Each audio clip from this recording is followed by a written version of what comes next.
Hello and welcome to the short Vort on Parshas Tetzaveh from Chamishi to Shishi. In Chamishi to Shishi this week, we discussed the Mizbeach HaNachoshes in Perek Tes, Pasuk Lamed Zayin, and that Mizbeach is called Kodesh Kodashim. Not only here is it called the Holy of Holies, but later on in Perek Mem, Pasuk Yud is called the Holy of Holies.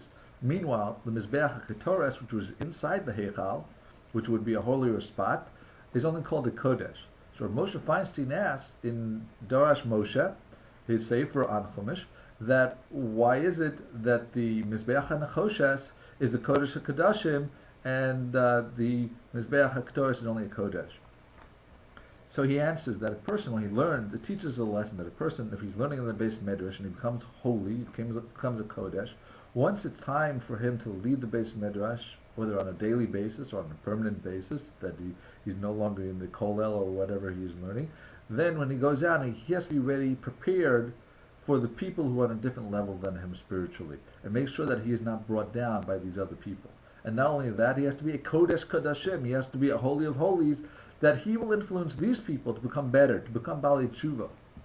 And we see a remez in Rashi says that the Mizbeach is holy, that once a person brings a korban, even if it's a puzzle item, if it's brought on the Mizbeach, you do not bring it down, because touching the Mizbeach makes it holy. So also this person, when he interacts with people, touches them, then they should become holier too.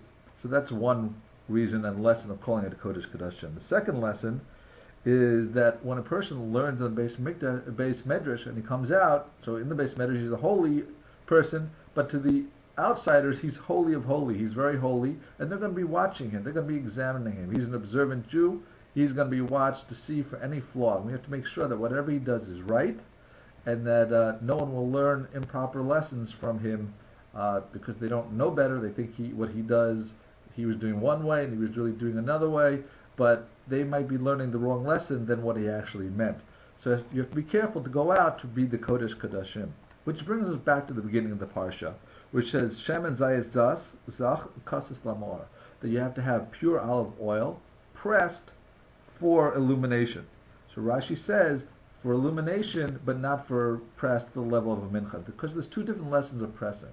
When it comes to preparing for the menorah, the olive oil has to be pure, that without any of the dregs, without the shemarim. And that tells us about leaders of Torah, because menorah, and we spoke about last week, is about Torah.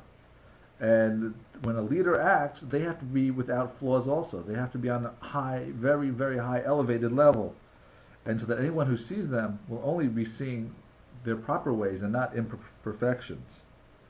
And so that's really the muscle of the shmarim by oil, that the dregs is something that detracts from oil.